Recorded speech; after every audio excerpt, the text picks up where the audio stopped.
to part 2 of my Nick Davis interview series. When last we left Nick, he told us about the start of his career at Games Workshop, his time as a mail order troll, and led us into a few behind-the-scenes secrets. Join me now as we go forward in time through his time at Games Workshop games development, and, of course, his time at White Dwarf. Here we go. So you then moved into doing the box art photography. Again, I suppose, did you get much in the way of choice in terms of composition? And also, I suppose the other question I want to ask is, did you have much of a background in photography at that point? I did a photography course during my design major. Does that count? Okay. Well, that's again, something. I suppose you'd covered the bare elements of it at least. The very, very bare elements. I should say a lot of things you're going to find when you're talking to me is basically a lot of game structure elements will basically, here it is, get on with it. And and I was given some training in how to use the large format cameras because I'd never seen the bloody things before in my life. I was like, what the hell is this thing? And then basically I was kind of let loose on it. So this is why I learned basically the basic formats. So basically anything you photograph in basically the toy soldier range is mid range. You always get the middle of the image in focus. Everything else you can basically figure out by basically using timed exposure. So basically, the more light that hits a photographic plate, the crisper it gets. So that's basically what timed exposure is. And toy soldiers are not moving, so you don't have to worry about any flicker or any tremor. So I got a knack of basically figuring out the mid focus and toy soldier positioning. If you look at a lot of box sets and you look at how the toy soldiers are positioned, and I used to wear toy soldiers up to refer to Games Workshop miniatures because it's just a thing I picked up from John Stallard. You notice we try not to cross any of the toy soldiers, so they're not crossing their weapons and their arms or their helmets are not doing our best not to cross them with certain cards. That's why you see some odd positioning in boxes, and that's what we try to do. So you try not to cross the image out, the thing, so you can see them all. Which, of course, can get a little bit more complicated. You've miniatures with basically just what we used to call the Jez Goodman special, stand there, two big swords either side. So it got a bit more complicated the wider the miniature. So we always were trying to do our best to basically make them not cross. That was the biggest secret. So some of the gaps you don't see in the actual photography were actually are very wide between each of us. For example, when you do an army picture, there's a lot of gaps between the units. So basically, so you can show the units the best that you can. 40K was fairly simple because basically they're freestanding. Got a little bit more complicated when you did Warhammer. You may notice on some of the smaller box sets you've been showing on your channel for the plastic toy soldiers, we used to stagger them. So basically 1, 2, 1, 2, 1, 2. I've literally just been looking at pictures of the classic Chaos Warriors and the classic Beastmen and noticing the fact that although they're on square ranked up bases, they are. Well, again, I'll share it with you. Yeah, because I think I think the word over here is catacorners, where basically we turn them to one side and just stagger them across because there's just no other way. Oh God, Lord, yes. See the red, isn't it glorious? But the gaps between them, I can see what you mean now. That way, that there is distinct miniatures without them all just being a homogeneous block. Absolutely, we just did our absolute best to basically so you distinguish and see them. Sometimes it's impossible, and I remember those Chaos Beastmen. Oh my goodness!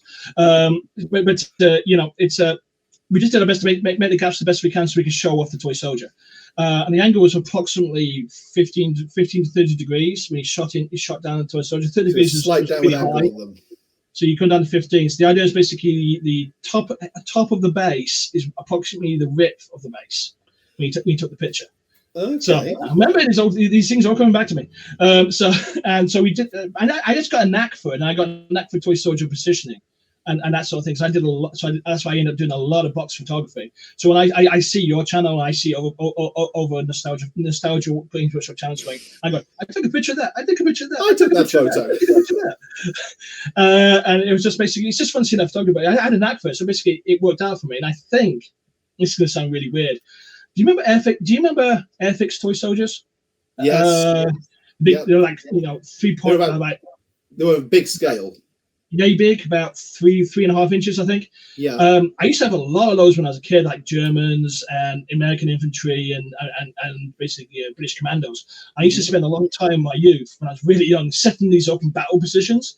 So I think back then I was preparing myself for basically doing toy soldier pictures in the future. But it's just I just had a knack for it. I'm not a formal trained photographer. I can take good pictures. I know how to frame things, which is basically just came quite naturally. And me and the large format the large format cameras just seemed to have bonded for some reason. So it just worked. Well, physically, if you unscrewed the ball that wrong. Pretty much, but like I said, I've got a pretty solid forehead, so I was one of the few people that operated that camera. I didn't get a camera scar on either eye.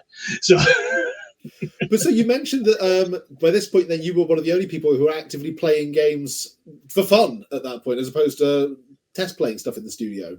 There weren't actually, and that sounds really strange. There weren't many basically. There wasn't much fun gaming leagues outside test playing going on at Games Workshop at that time. Especially at the studio, which shocked the hell out of me, because you think going to the studio, we're just playing games all the time. No, we're not. In this case, it's like, I just wanted to stop playing. I wanted to play the games, and we only had lunchtime to play in the middle of Nottingham. If you don't walk into town, what else are you gonna do? So we just started playing games. We formed like game links. There was more 40k. Necromunda and 40k were the two favorites, because you could play small, fast games of those. Yeah. But we did do some small Warhammer games as well. If I'm remembering it correctly in my head, I think it was 5th edition. Vic Priestley started doing the Warhammer campaign rules, where basically you had a set amount of territory, like 2 or 3 things. Oh yeah. And you could basically capture more territory and fight each other, and that sort of thing. The more territory you got, the bigger the army was. We've literally, funnily enough, I finished running a 5th edition fantasy campaign weekend at Warhammer World about a month ago, using Rick Priestley's campaign rules. This is actually the second one. This is the second year we've run this at Warhammer World. About 20 of us playing 5th edition square-based armies using Rick's campaign rules. There's a couple of videos on the channel of us playing ridiculous, silly 5th edition fantasy campaign rules. They're brilliant rules. They are very, very brilliantly done, because there's no structure to them. So you're not going to. I have to go to fight the farmhouse. I have to fight up the lake, fight up the capital city. You had like bid territory against each other. So to basically take somebody else's territory, you had to bid something that's equivalent to it as well. So that there's a jeopardy risk to it. But I found those games. I think the majority of the battling was like 1,000 points at most. I think if your army got really lucky, you can get. You'd be facing against 1,200 to 1,500 point armies, so they got a lot of territory against you, but there's like bigger risks for them as well. And it was just a lot of fun. We get those games done fast, so we used to play those in the evening. I used to stay at the studio from like to almost 7, 8 o'clock at night playing games. So it just allowed me to bring our armies in and just play. So there was a gaming culture that started to grow. I like to think I was part of helping that grow, because I just wanted to play games, and we just basically grew out from there. So what was your Necromunda gang? You were there kind of helping with the playtest of the first Necromunda. What was your house? What was your first Necromunda gang house? My first Necromunda gang was House Orlok. They were the Revenants. And they got to do a lot of things before we retired them. We played a lot of Necromunda games to basically playtest. I think we played against the Spirers, I hated playing against them. Everybody hated playing against the Spirers. My Orlok team, the Revenants, they were at that point they were one of the highest rated gangs in the actual playtest league.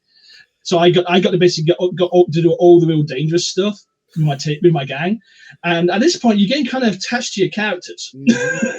So yeah. I had gang fighters who are basically like, minor heroes in terms of like, weapon skills 6, 3 attacks, and that sort of stuff.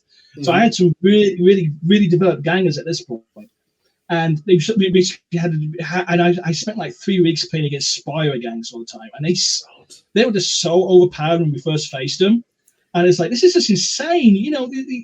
This one guy in his power arm that can swing from piece to piece and has claws that pop out. And how do I fight that? Dude with wings and laser gauntlets, or like massive power fists.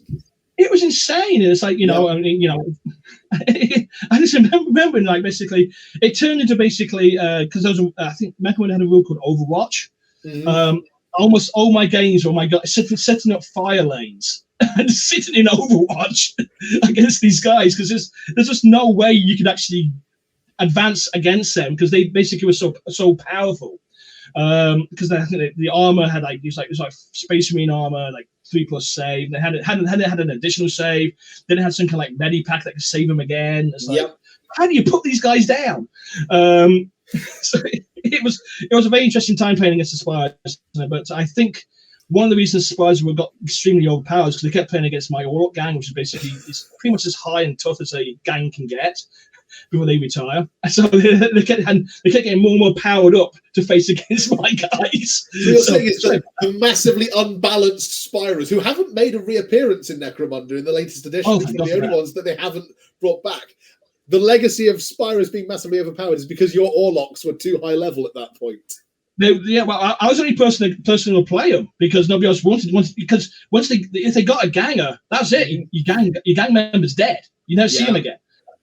So I was the only person who played against them, and I was like, I hated it because basically he's like, I don't want to lose my guys. I get attached to them now. They've got no personalities, and I've painted these guys, and converted their weapons and that kind of thing. It's like, I don't want to start a little basic little spud anymore.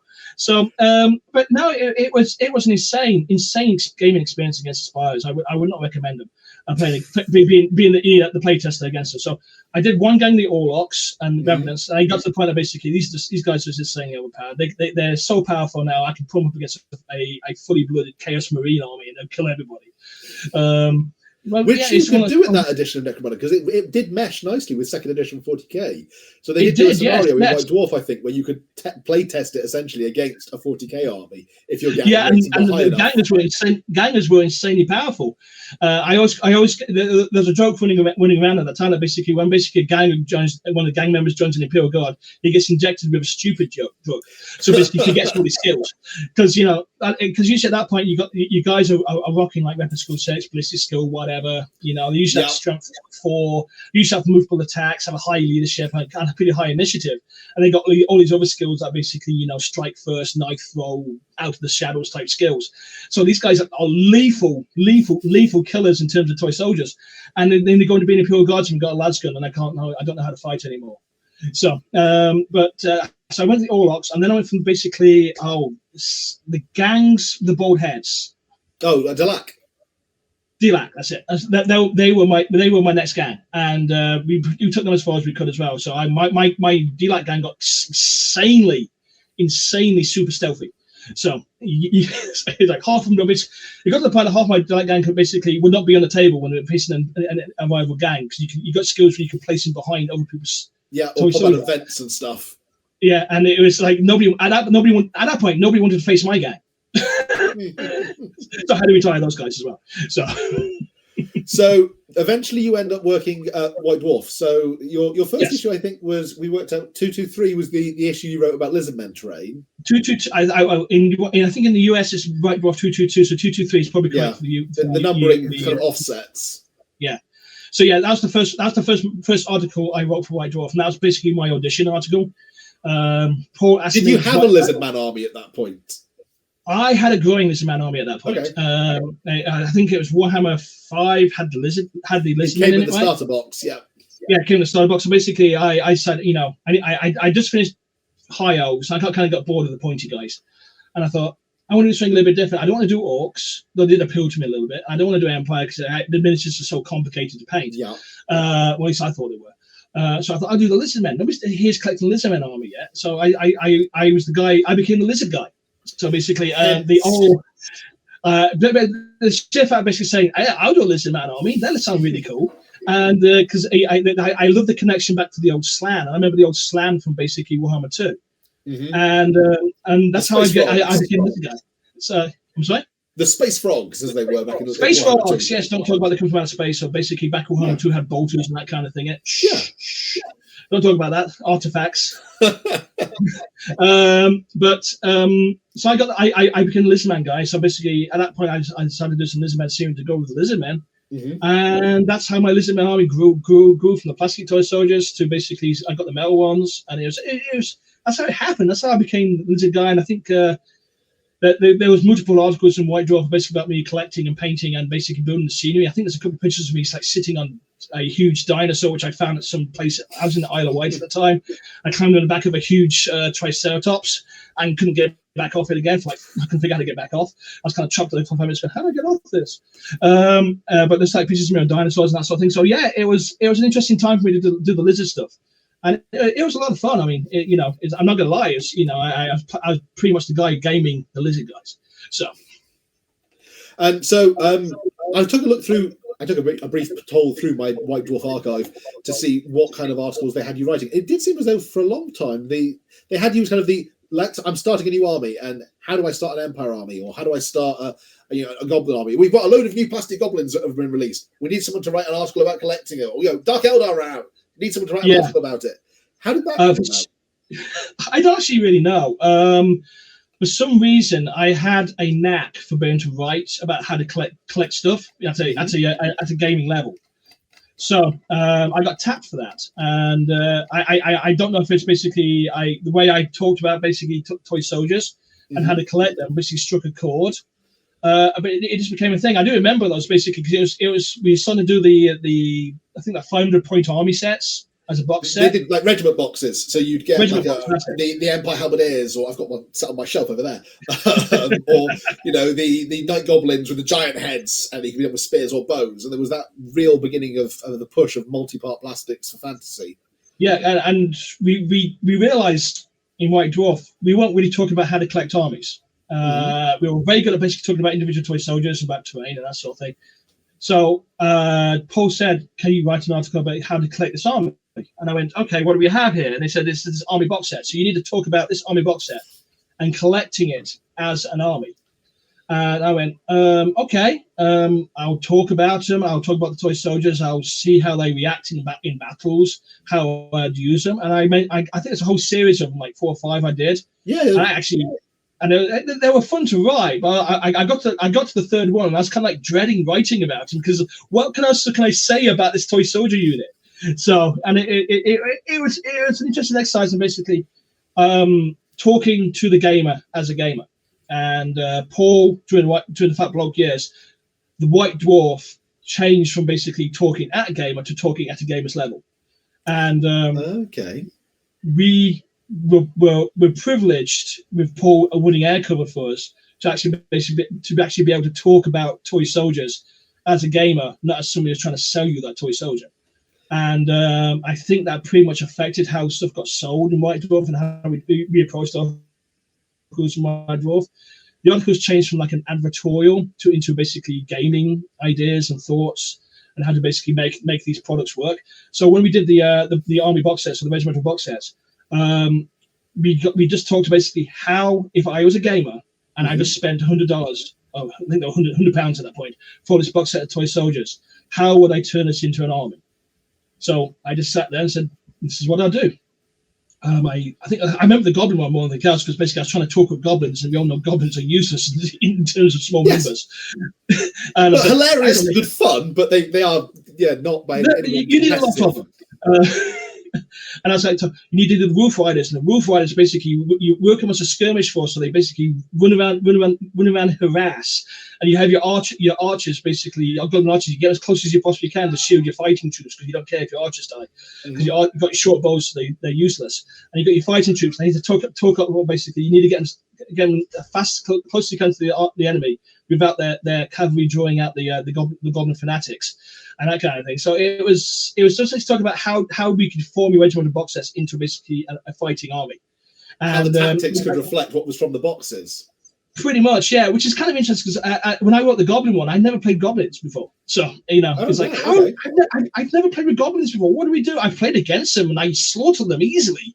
But how do I make? To be fair, that's because you were using elves. And I was using elves, yes. I'm afraid of elves. I played one of my friends' high elves recently with my orcs and goblins, and my wolf riders thought about charging the elves, thought better of it, and when the elves looked at them funny, ran off the board. Yeah, but that's wolf riders, Yeah, that's goblins. I almost put together one of the things I almost did. I almost put together a wolf rider army. That's just all wolf riders, and my thought was basically I'm going to use these wolf riders in the same way basically Napoleon used cavalry. Okay. And basically, you just run at the flank, think about charging the flank, then you run away. Then you run at another flank, think about charging that flank, then you run away. So it's basically as this huge homogeneous harassment block. But yeah, every time I fought against a goblin army, I slaughtered them. And it's like, this is I don't know how I can tell people how to fight effectively with these guys, because I kill them all the time. So it's like, I had to sit there and go, well, how would I stop me from killing them? Okay. So look at it from the back end.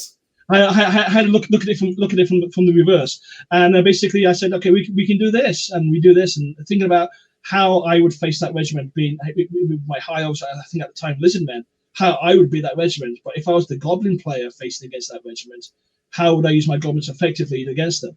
Mm-hmm. So that's why basically I recommend with the Wolf Riders, you use the Wolf Riders to harass and force mistakes. I mean, that's what cavalry was used for back in the day anyway. On occasion, hit a flank so they can roll it up, but the Wolf Riders, they can't do that. So you just harass people and make people get worried about these goblin riding wolves, where the wolves are actually the better fighters than the goblin, and just basically harass people with them. So that's how I figured out how to use the wolves and how to basically use your archers to screen your archers for the short bows, because the short bows are like 12-inch ranges, particularly useless getting into an archer duel. But you can basically use them to screen your main force, which you give them like a couple of banners, like the Bad Moon banner. Yeah, Bad Moon banner was one of them. And what you do is you get 2 or 3 goblin champions in the front row that basically have double-handed weapons hitting first, so when they hit, they actually take people down. So it was basically just talking about basically how you could use these guys effectively, because let's face it, they're goblins, in a format. And I think I did an Empire one as well, which was fun. I think a Lizardman, to my mind, was one. I think an Undead one as well. The Undead one was weird because I think it was. The Undead was Vampire Counts had come out, I think. So I think the Vampire Counts one was what you did. Yeah, and it was a little strange because again, I never played an Undead army before, but I played against Undead army. So basically, I had to do the reverse tactics again. And the Undead. I mean, you think about skeletons, they're not very good, but an Undead army to fight against they are a very powerful army. They were, I think, probably one of the most powerful armies in 5th edition. That's probably about right. I think they were one of the last army books as well. So, so they were powerful. And how do you use these guys effectively? You just grind people down with the skeletons, and you send in your big hitters like the counts at the end. And that's how you win. And you lean against basically the ability of their troops to cause fear against other guys, and you just push against that. So I think I only had a very low effectiveness against undead armies when I was playing against them. Even with my Lizardmen, I just couldn't. I had trouble beating them all the time. Lizards at least had the benefit that they were cold-blooded, which made it harder for the undead to terrify or put them through fear.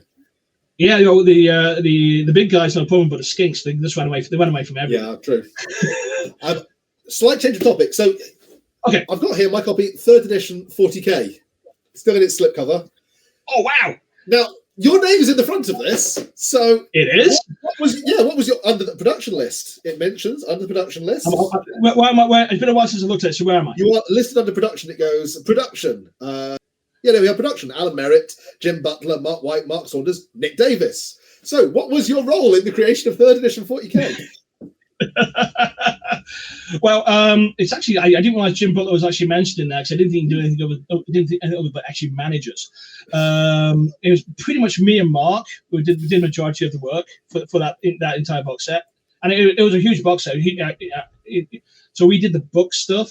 I think the box was handled by the packaging department, but we did the book. So the rules that came down from basically Andy and we basically laid them out into the book format.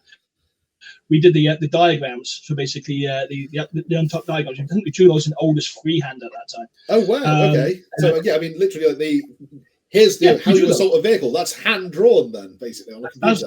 It was hand drawn inside basically a computer program called oldest freehand. So it was almost leaning back towards my old days of working for technical publishing, and almost all the photography in that book is me. So I do apologize. The color section with the plethora of colored miniatures arrayed in like tank, behind tank lines, or assaulting a snowy machine. That's all your photography then. Pretty much me, yeah. Because basically, I remember back in the day, I used to play with FX Toy Soldiers, so I basically started making battles with Toy Soldiers. So that was pretty much me as well. So I did a lot. I did the line share photography in it. Did the layout in it. I did probably me and Mark split the diagrams, so we're probably 50-50. And I thought at one point we lost 30 of his diagrams. We had to redraw them in a day, and I think we thought we pushed them onto the server for backup. This is back then. He had an in-house server for years of cloud. So we thought he deleted them off his hard drive, thinking they're in the backup, and they weren't. So the next day we had these big gaps in the rule book, and it's like, oh, we just import your images, and we couldn't find them. And we spent like half a day trying to find them on the server, and we tried to go into the backup tapes or anything. So we had to sit there for like an entire day rehashing about 30 of these images. So, and Mark was freaking out. Mark Saunders was freaking out at that time. And I was like, it's like, it's a box production. Things happen. Don't worry about it. We're just going to basically get through it. But we did the majority of the line share for that book layout. And I remember there were frustrations here and there because the book layout kept changing all the time, and basically ideas had the layout kept changing all the time. We had to like change formats here and there.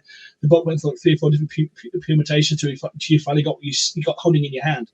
At one point, it was going to be 2 separate rule books, but then basically they decided to make it basically a throwback to the Rogue Trader book. Remember, the Business Edition 40K was basically the same style type of book, and I thought that's a really good idea. So let's just lean on some nostalgia here and separate ourselves from basically the card and dice that was basically second edition. And it worked. And I really, out of all the editions that I've seen and played and touched in 40K, that's the one I like the most.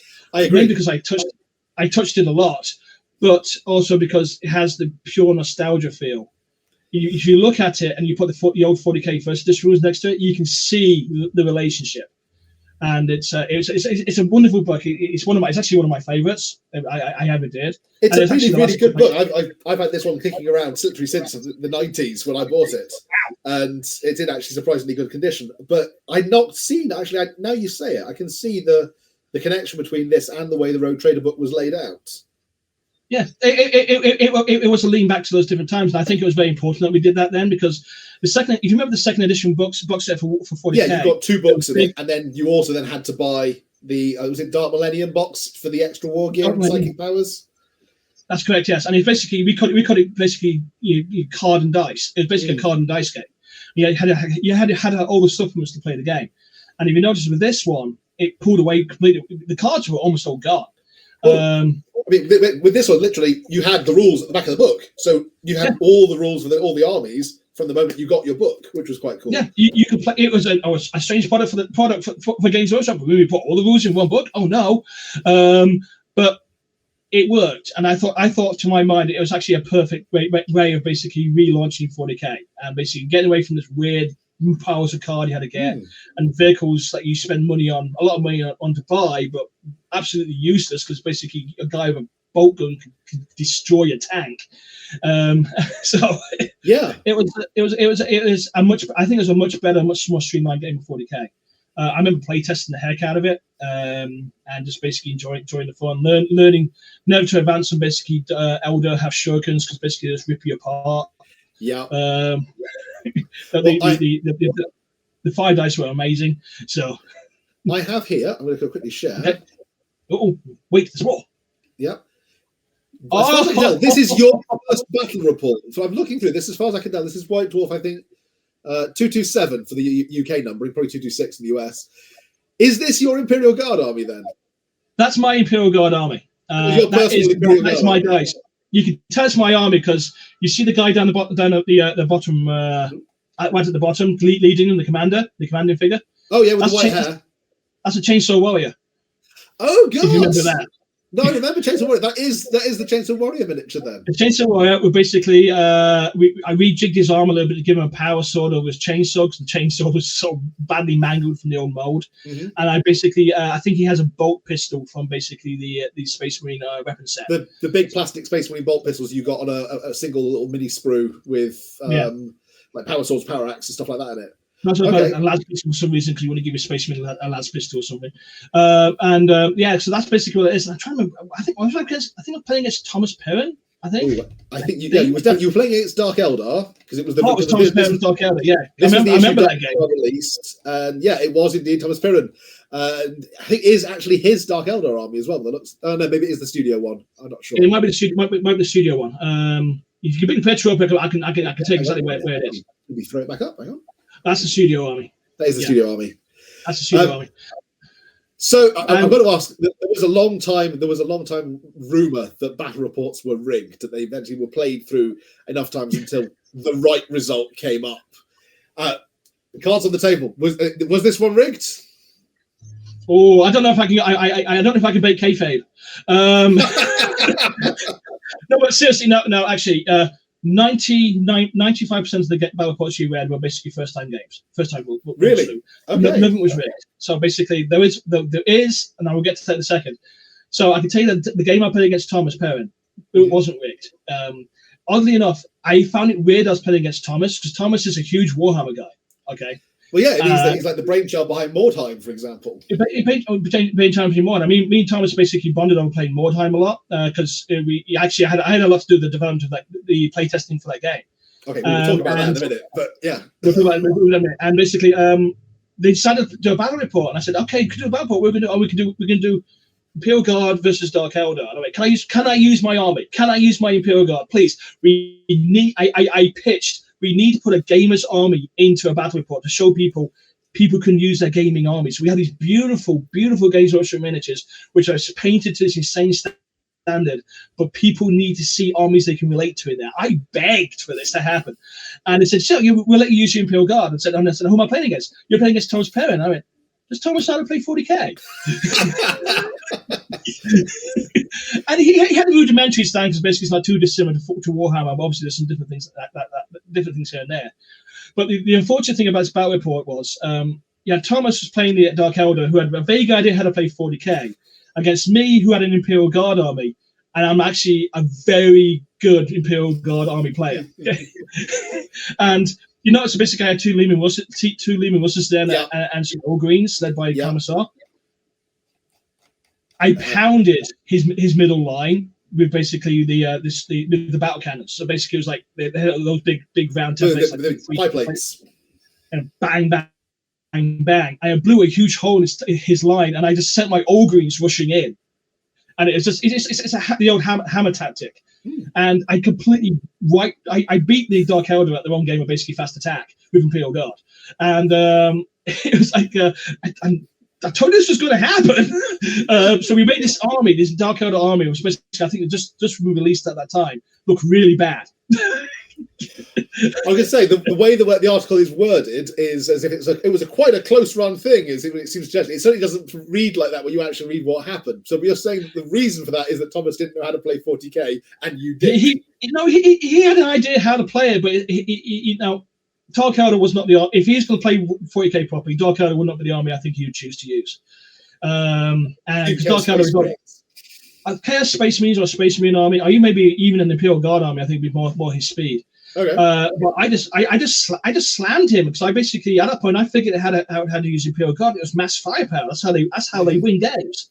I mean, he did slaughter I think one of my special units. I think I call it. I think I countercharged his witches after I drove him off after an Overwatch charge of one of my platoons, and I basically charged back because the blood was up, as I called it, and the witches just slaughtered me in turn. So and then people going, "Why did you do that for?" "Oh, I got overexcited." I can sympathize in that regard. Yeah, but it's also kind of fun. You can make battle reports fast flowing and do kind of crazy stuff anyway. But it was an interesting battle report, and I remember it because basically it just Thomas had really no much idea how to use the guys, and it was really unfair playing against a guy who basically knew how to effectively use his army. And it's like bang, slaughter, smash, crash, bang, wallop, and it was pretty much over by turn 3, I think. So, so do you still have that Imperial Guard army? Sadly, no. Moving over to the USA, I had to basically lose a lot of my gaming stuff. I actually sold it to a guy in the States. It exists, I think, somewhere in Kentucky somewhere.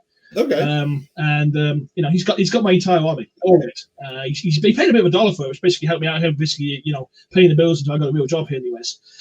No, I do regret selling it. But I'm happy that basically it's been used in games. I mean, it was a big part of my life using the Imperial Guard, and I think I used it over like two interpretations of Warhammer 40k, and it was So I just regret selling it. You always regret selling your toy soldiers in the end.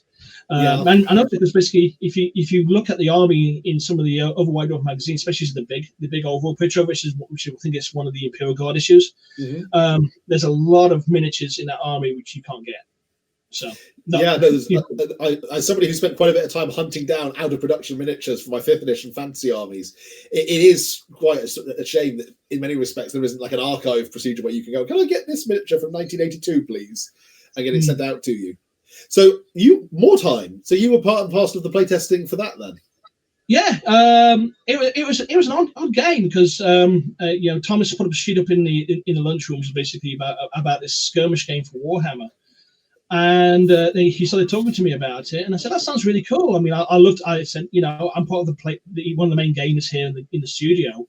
I'd love to play test it with you. And basically, it got to the point that I became part of one of the guys that helped run the actual Mordheim play test. I'm not quite sure how it happened. It's more of an organic process. And we just basically got to play test Mordheim a lot. I tell you a lot. And we actually had discussions about basically some fighting styles and how certain weapons would work, because now you're working at a skirmish level, so the weapons have to be a bit more personalized than basically here's a guy with a sword. And I remember talking about sword and bucklers, and at that time I was doing medieval reenactment, so I actually knew how to use a sword and buckler. So big old broadsword, and then the buckler is basically a metal disc that goes around your hand here. And it's an extension of your fist, and also it's a parry weapon. And so, but they were talking about sword and bucklers, a weapon used in Mordheim. And Thomas was going, well, you say, do you think you can save it? If somebody shot an arrow at you and you had a buckler, would it act like a shield? I went, no. Maybe you could punch this arrow out the air if you're really lucky. But I said, bucklers are basically primarily, it's a parry weapon. It's also can be an offensive weapon as well, and it can be very offensive. But it's primarily for parrying. You knock the blow out the way, so you can come in with this with the broadsword, that sort of thing. It's a swing around, and so we had lots of rules and discussions about it. I think the weirdest thing in Mordheim was the knife fighting skill. And then I said, Thomas, this knife fighting skill sounds really interesting. You made this cool Mordheim character who basically is a knife fighter, but he's throwing knives. That's not knife fighting. Knife fighting, you're holding on to them. And he goes, oh yeah, but we had to make throwing things are cool. But throwing things, it's like, that's not knife fighting. So we had a lot of discussions about basically some weapon different effects. That's why basically the weapons your character had carried became much more effective in Mordheim. It's more of an individual one-on-one combat. Fighting against a guy with sword and buckler was a little bit more dangerous. Fighting against somebody with a sword, if I remember rightly, use of pole arms was a little bit more dangerous as well.